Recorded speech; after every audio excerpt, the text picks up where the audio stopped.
This is ESPN Radio's Bart and Hahn podcast. It is Bart and Hahn, Alan Hahn, Bart Scott, ESPN Radio, ESPN Plus. We are presented by Progressive Insurance. Guests on the Bart and Hahn Show appear on the Goodyear Hotline.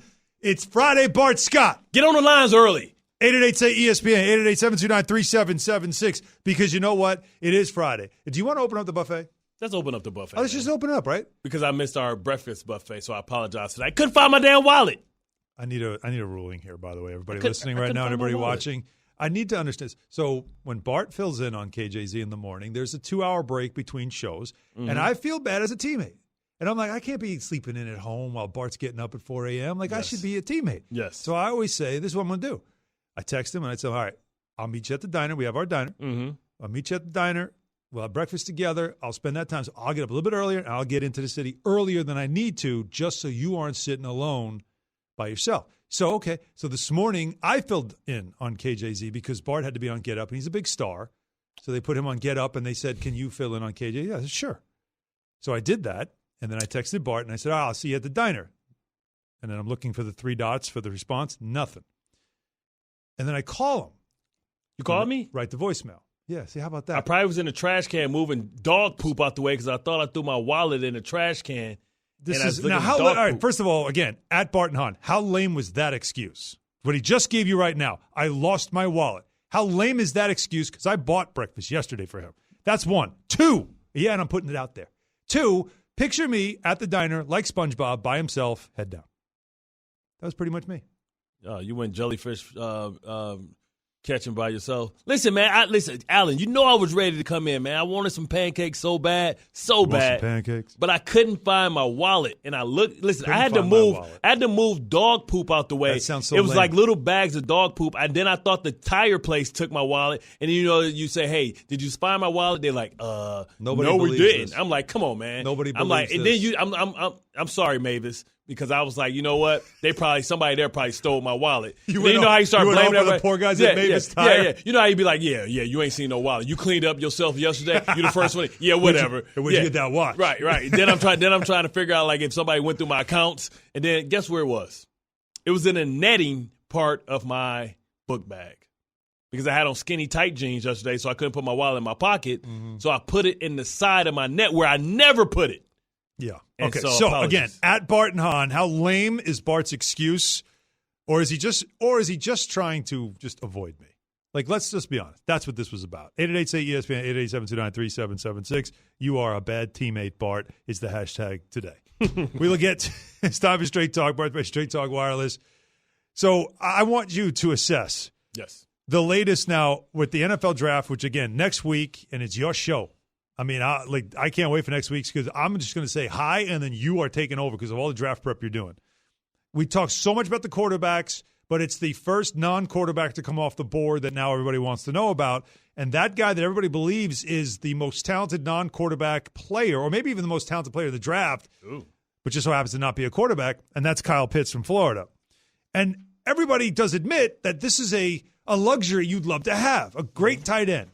They think he's got Hall of Fame potential. That's how good he is. He's mentioned in the Kelsey and Kittle and Gronkowski. Those levels. That's what they're saying. That's how good this guy can be. I know you laugh at it, but that's what they're saying. It's funny because none of those guys were picked high in the first round. Which is what I'm trying to get to. So with that in mind, of course, when you're in the top 10, generally a tight end is not like your first and most important need. But that doesn't mean there aren't teams that are looking at it saying, boy, we could use a guy like that. And one of those people, believe it or not, that really sounds like he's in full bloom love, right? That's actually absolutely over the moon, is Jerry Jones. Listen to this conversation. Well, I'll tell you what, I'm excited to have you come into this league. And, man, what a pair-up we could do with old Dak Prescott. Some of those guys that we've got out there of options to get you the ball. So we can dream of visions of sugar plums around here. I want some visions sugar plums. of sugar plum. Sugar plum. I never had a sugar plum. So he's talking there, but just so everybody knows, this is on the Cowboys Twitter, and that's Jerry Jones, of course, talking to Kyle Pitts and the visions of sugar plums. Yeah. Now, Bart, the Dallas Cowboys have an offense that before Dak was injured was prolific. by far the best in the league. Mm-hmm. Their defense, I'll use a industry term, sucked. Exactly. Like bad. That's really technical, right? I went technical. I know. I hope everybody can keep up.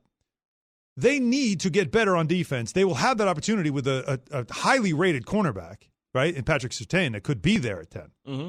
So with all that in mind, why on God's earth would they think that adding a tight end is the right thing to do with the number 10 pick, when also if you're going to go offense, you probably want to look at that offensive line and get depth, and you could have, there's obviously a highly rated offensive lineman, or two actually, that could be there for you at 10.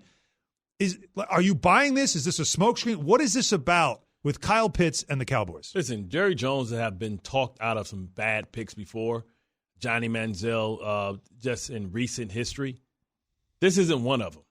I think if Jerry wants to see what Kyle Pitts looks like on his Dallas Cowboys, he's looking not only for good football players, he's looking for stars. And this guy has the potential to be a star. So as I've been doing my prep and going through and looking at tape and watching people, I'm looking that Kyle Pitts is the most dynamic player in this draft, not because he's the best offensive talent and not that because he has the potential to put up the most numbers. It's because he's one of one. It's because when you go down and you look at the list of tight ends, it's not one other like him. It's not a big receiver that's like him. There's no big receivers. We talked about that yesterday. Right. When you look at the offensive line position, man, there's so much depth.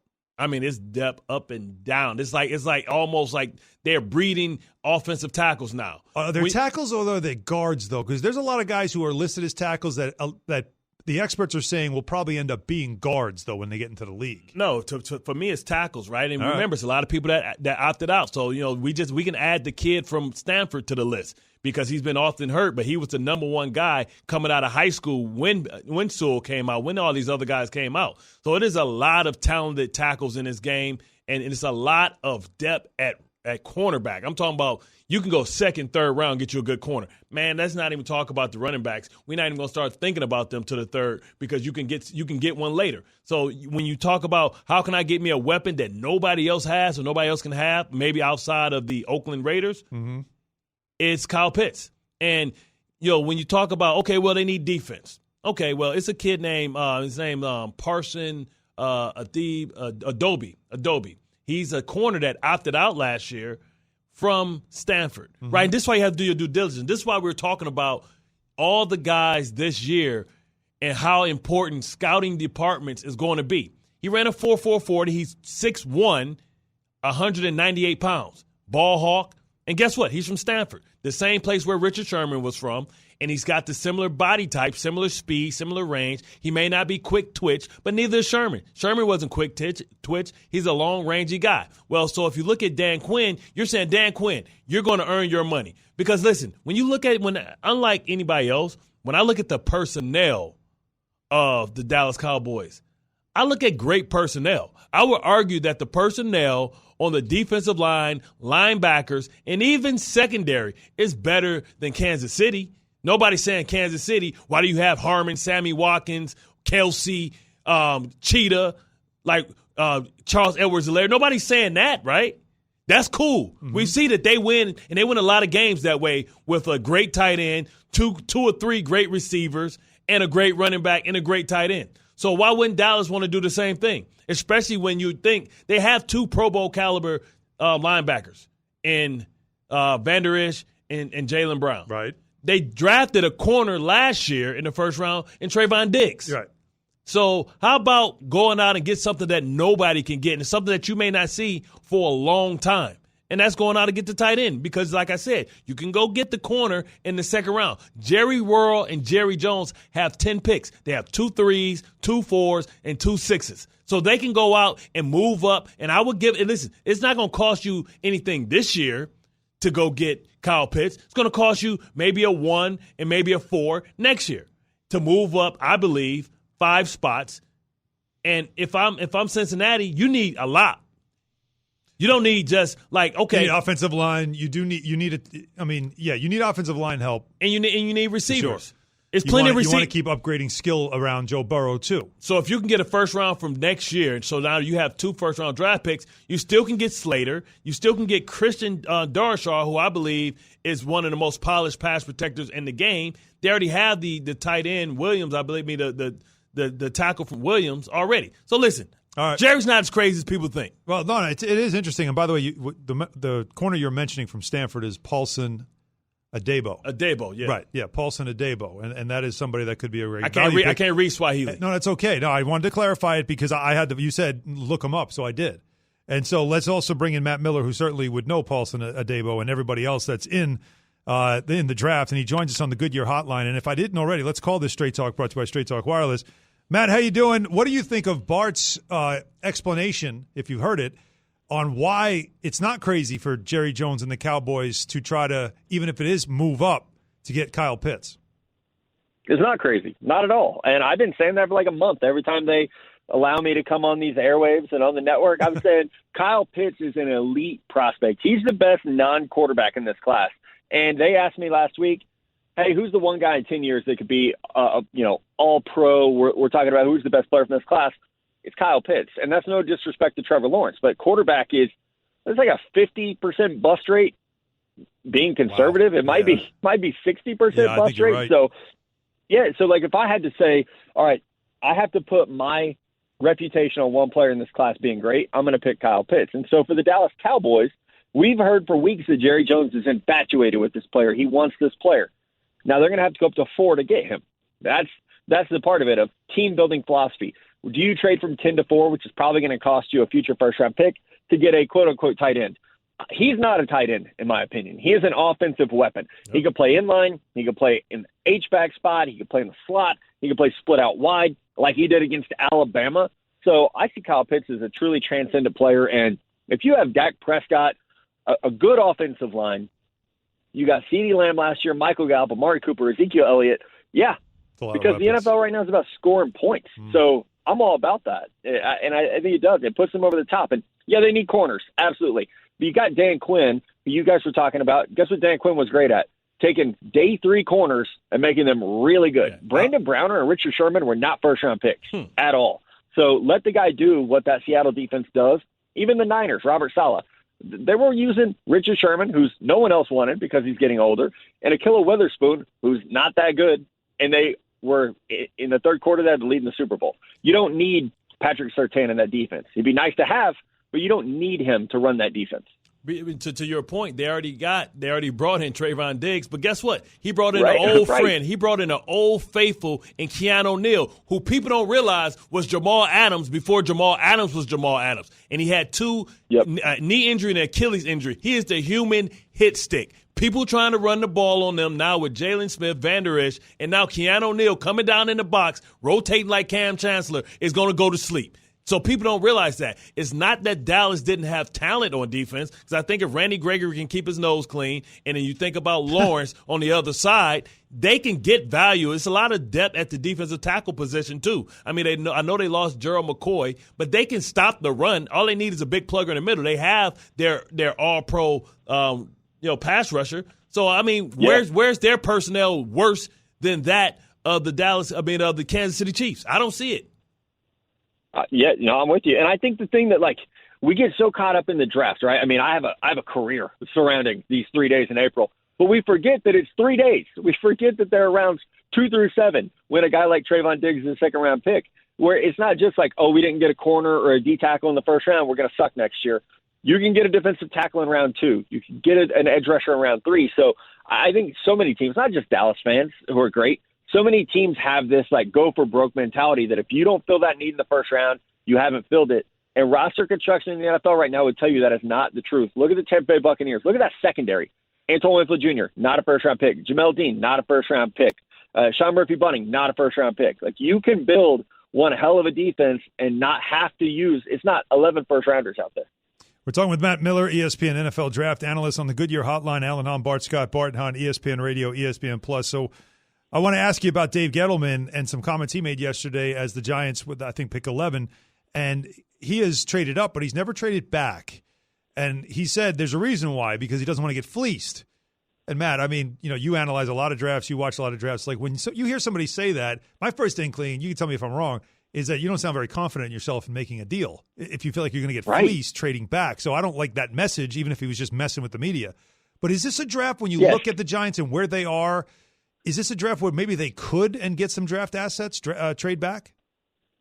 Yeah, when I read that quote on Twitter, my first thought was "scared money don't make money." Well done. And so, like, you can't be afraid to move around, And so, I think with Dave Gettleman, someone who he probably reads the press clippings too much of when he got let go in Carolina and he resurfaced in New York.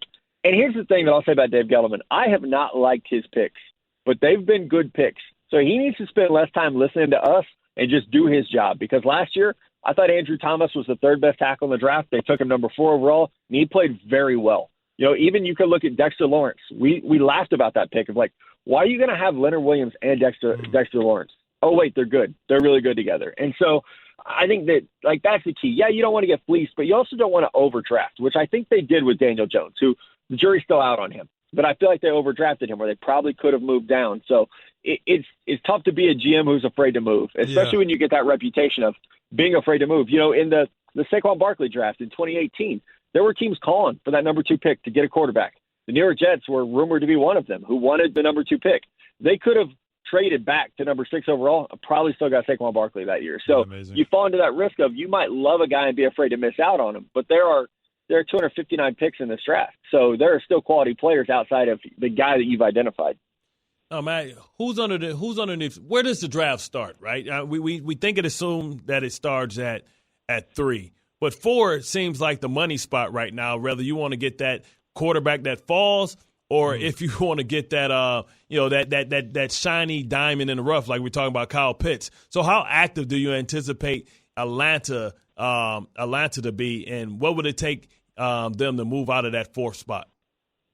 Yeah, I think the key is, Bart, somebody has to be willing to, so for someone to come up, Atlanta has to be comfortable moving back that far. And the teams that need a quarterback, we're talking about the Denver Broncos at 9 overall, the New England Patriots at 15 overall, the Washington football team at 19, Chicago at 20. Are you comfortable moving from 9 to 20? That's a lot of players coming off the board. And this is not a top-heavy draft. There are probably 15 true first-rounders in this draft. So you wouldn't feel great about that. And so I think that's the thing for Atlanta moving back that far is, do you want to do that? Do you want to drop down 5 spots or 15 spots and still feel like you're getting a good player, especially for a first-time general manager and head coach? That's a big jump to make. So I do think the draft starts at 4 because I feel 99% sure who the Niners are going to take, and even if it's not Mac Jones, it's Trey Lance. So we know it's a quarterback, right? So the intrigue of the draft, I think the first time that I'll be sitting there wondering what's going to happen is at number 4 overall. Matt, great to talk to you, my man. Good stuff as always. Yeah, of course. Appreciate you guys having me. Thanks for not calling me crazy. No, crazy like a fox. It's amazing. You guys agreed on that one, and Matt feels like you. He's that guy like the tree falling in the woods. I've been saying this, and people and now you guys are brothers in arms. So if it happens next week, you guys can both celebrate. That's Matt Miller. He joined us on the Goodyear Hotline. So 888-SAY-ESPN, 888-729-3776 on your calls, and we've already got tons of them, so we'll get to those coming up next. It's a Friday, so we'll go buffet, but obviously the topics we're discussing certainly at the main part of the conversation. Coming up next, you know how certain people are a tourist? It's like they don't read they don't know, they speak, and you're like, yeah, you don't really know who you are, do you? Right? Robert Saleh, the new head coach of the Jets. I love him. He sounded like a tourist yesterday. I will explain. He got I Love New York t-shirt on. Well, not even that. It's just he sounded like a tourist. Hey, this is Adrian Wojnarowski. Check out my podcast, The Woj Pod, with insight and analysis on the top stories in the NBA. Adrian Wojnarowski, our insider extraordinaire. Reaction to breaking news. This is the latest Woj bomb. And in-depth conversations with some of the biggest names in the league. Thanks, Woj. Do it again. I'm good. Thanks for having me on the podcast. All right. Yes. Thank you, Woj. Appreciate you having me on. Listen and subscribe to The Woj Pod wherever you listen to podcasts. Hey, this is Bomani Jones. What's your favorite podcast? Let me tell you why that'll be number 2 after you listen to mine. 3 times a week, I'm going to challenge you to keep up with me as I discuss topics from the latest in technology and music, and people getting dunked on. Also, you'll get the very best analysis of the games, and we watch them with encyclopedic level historical connection. Plus, we have got a community of guests that you'll feel like are your closest friends in no time. Listen and subscribe to The Right Time with Bomani Jones Podcast, wherever you get your podcasts. Bart and Hahn. Alan Hahn, Bart Scott, ESPN Radio, ESPN Plus, the ESPN app, your smart speaker. We're presented by Progressive's Home Insurance. Get your quote at progressive.com today. So getting some tweets, Bart. Tweet. Marco said, Bart's trying to avoid you. Took him forever. Oh, I won't go there. Matt Gaffney said, dog ate my homework, lame. This is about Bart. This morning, decided not to meet me for breakfast, as I often do for him when he does the morning show. And he claims that he couldn't find his wallet, which I felt like, just tell me you didn't want to meet How often do I lose my wallet? Just exactly. Hold on. Exactly. Mr. I lost my sunglasses yesterday. It was after the show. We already had breakfast. I left them there because I had breakfast with you. So I'm only allowed to lose stuff after breakfast? Yes. Okay. Not as an excuse. All right. Not as an excuse. Okay. Yeah. People are calling this lame. Another guy apologize, said, man. The dog ate my homework, LMAO. Next two breakfasts on me. That's if you show up. 888-SAY-ESPN, 888-729-3776. We'll grab some calls here in a moment. But first, here's Robert Saleh, new head coach of the Jets, sounding like a tourist, mainly because he's talking about his situation with the Jets and the potential of having a rookie quarterback and just saying how there's no risk there. There's no pressure. Wait. There's no pressure, but there is pressure. And Bart, look, and first of all, for the record, everybody knows I'm a Jets fan. And everybody knows I'm actually stoked for Robert Saleh as head coach. I've heard all great things about him. We interviewed him. I mean, I think he's, I'm really excited about what he's going to bring, right? A lot of energy and a lot of stuff. So it's tongue-in-cheek and just having fun with him when I say he sounds like a tourist. But you're the head coach of the Jets. Yep. You're going to have a rookie quarterback. To say there's no pressure means, you're a tourist. You don't understand. Yeah. Like, you're in New York. There was pressure the minute you took the job.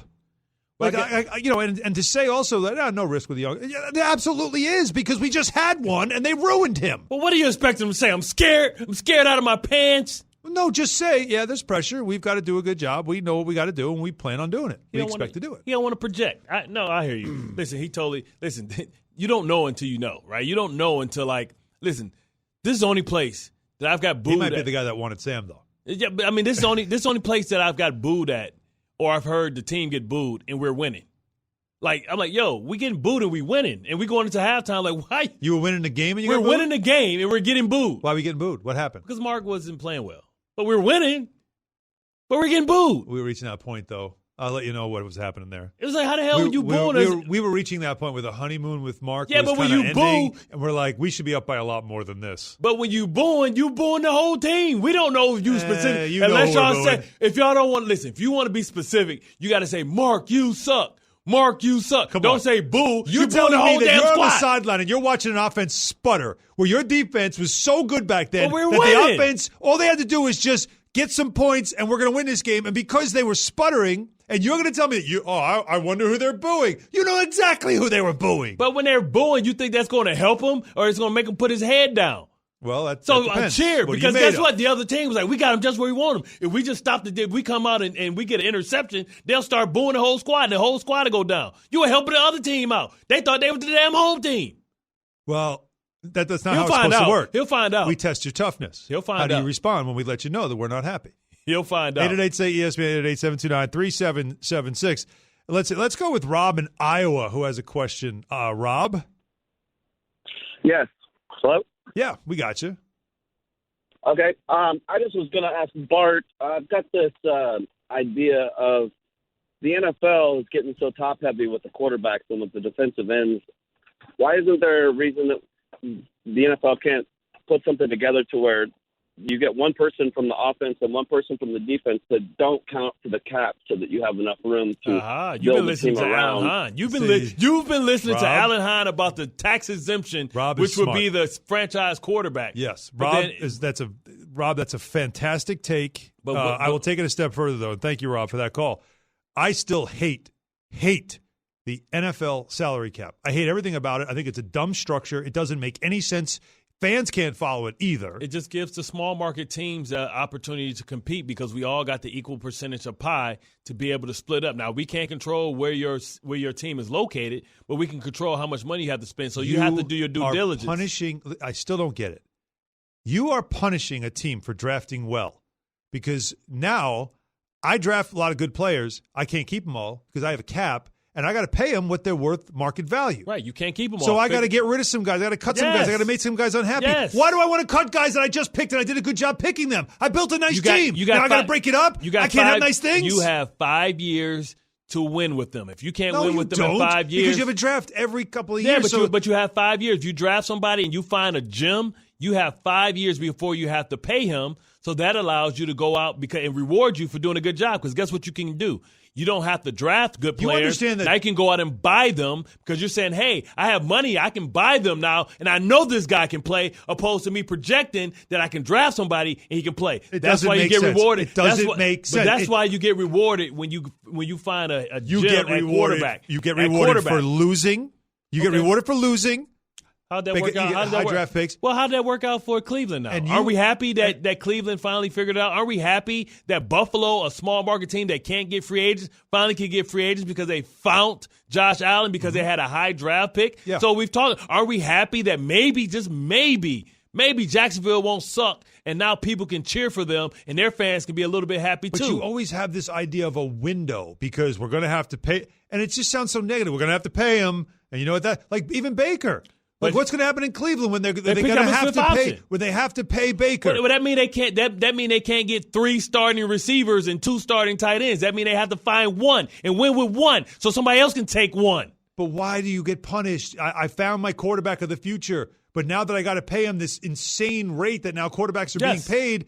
Now I got to cut from somewhere else on my team. So you can't stack up. I mean, really? Why? Really? Do we really want Kansas City to be able to go get? Because everybody go play with Patrick Mahomes. Do we really want people to go over to play? Do we want to see like what's happening in basketball? People in the buyout market. Hey, let me get Aldridge and Griffin. Oh, that'd be great. I'm sure that's a great competitive advantage. I don't understand. Like so now you got guys that's top heavy, and people gonna go to the popular place. So now this allows the popular place to rotate. How often have we ever seen Tampa be a place, a destination where people are running to? Hey, I want to play with you. I want to play with them. Right? They can do that. They're taking less to do that, though.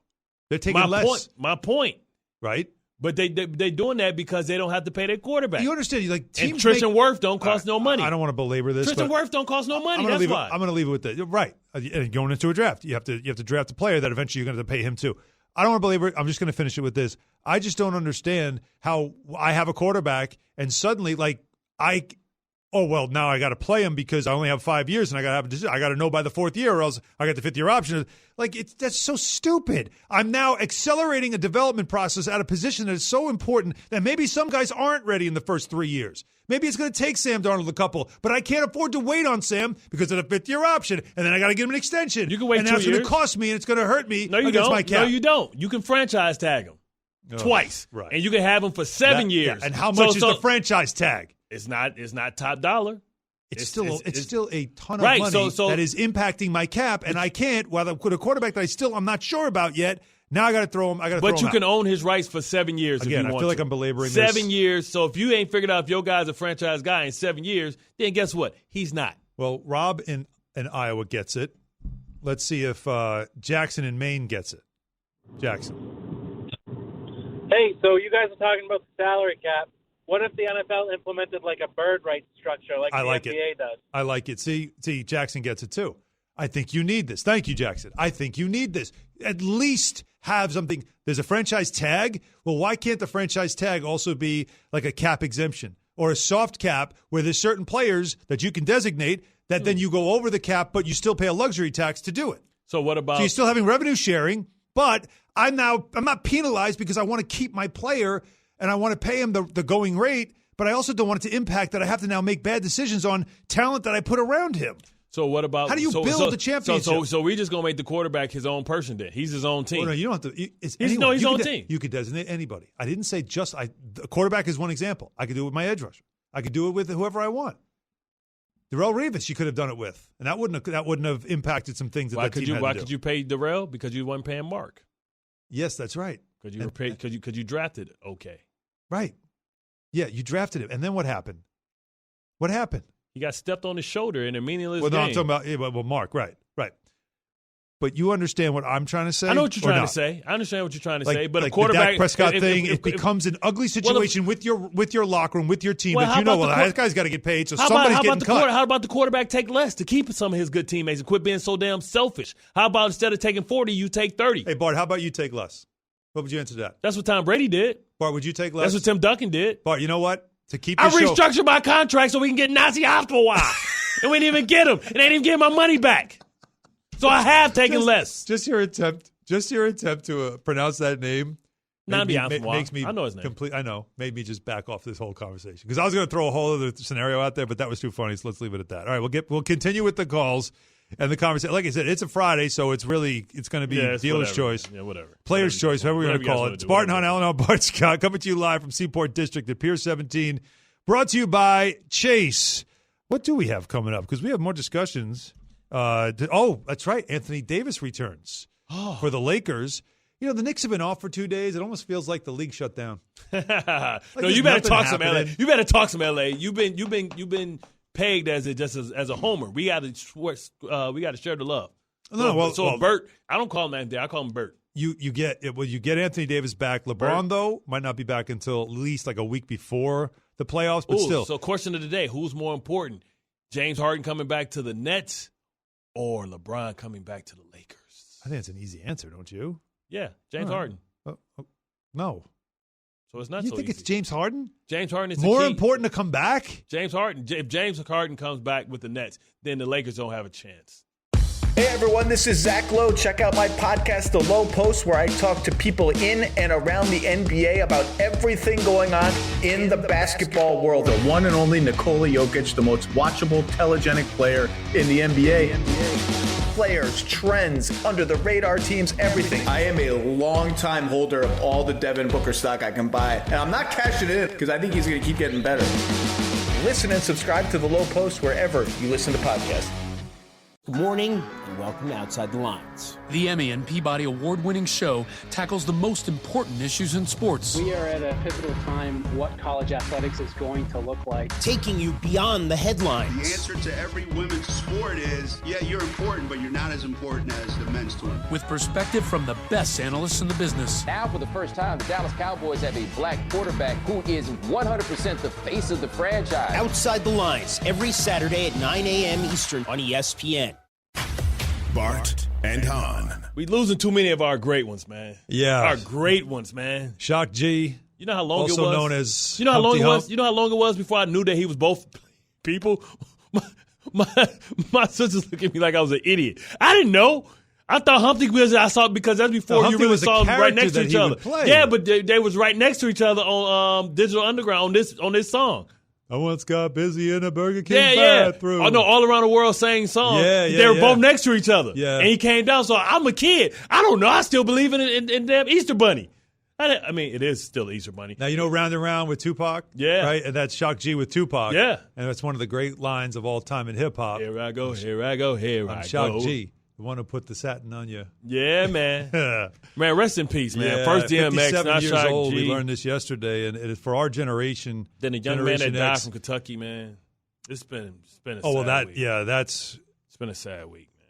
That's a story too, and you know, that's it's tough. Terrence Clark, right from Kentucky. Yeah, I lost a teammate in college, man. I never really car accident. He was in L.A. working out, getting ready for the draft. You never really recover from that when you lose a teammate, man.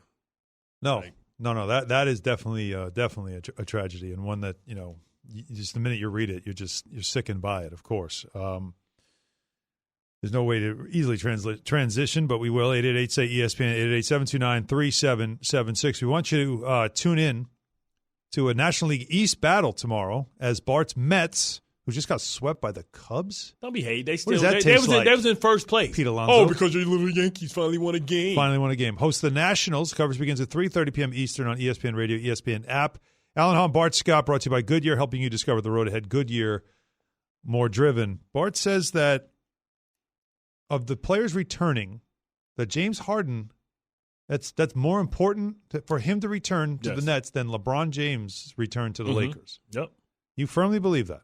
I believe that if James Harden is healthy, assuming that KD is healthy, right? They both got 2 wounded superstars. Yep. That if the Nets are healthy and the Lakers are healthy, that James Harden is going to be the difference in a championship. Not LeBron. It's going to be the fact that James Harden, the point forward, whatever you want to call him, I am the captain now. He's the glue. I think he's the difference. I think he makes them better than the Lakers.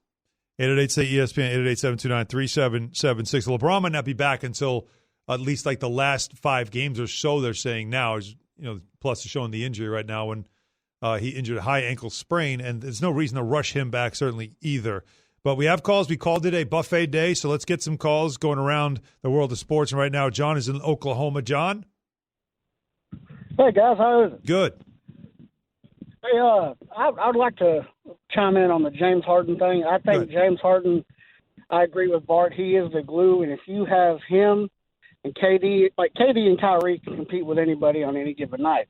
But if you just add that third man, and it's James Harden, who's considered an X factor in the league, I think that gives you a heads up. But I also wanted to say that I'm a Patriots fan, and I hope we do trade up. But if we don't, I would like for us to draft Micah Parsons at 15 from Penn State.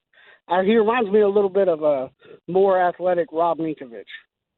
Well, what do you think of that, Bart? Well, Thank you, John. He's not that tall. I think he's more of a stand-up, more like an Anthony Barr. He's more of a blitzer. He's not a guy that's going to put his hand in the dirt. You got Van Noy that came back. Hightower is a guy that can drop down. So if you get a guy like Parsons, I think you'll put Parsons in the box. You'll drop Hightower, who's like 260, 6'4", down on the edge as your outside linebacker / rush linebacker, and you bring Van Noy where he's always at. All right. I mean, the Harden-LeBron argument we can certainly carry over into the next segment. We also have calls coming up, and we're hoping for a special guest as well. Bart and Hunt, ESPN Radio, ESPN+. Scott Van Pelt here. If you haven't checked out the podcast, SV Pod, what are you waiting for? We're like right directly in the flight path for helicopters flying in and out of D.C. Otis the dog barking at deliveries. High-level intellectual conversation. Some gambling talk, talking with athletes, celebrities, musicians, and more. Also, we got my guy Stanford Steve riding shotgun, trying to keep me out of the ditches. Download and subscribe to SV Pod wherever you get your podcasts. We certainly appreciate it. Rate, review, subscribe, all that good stuff.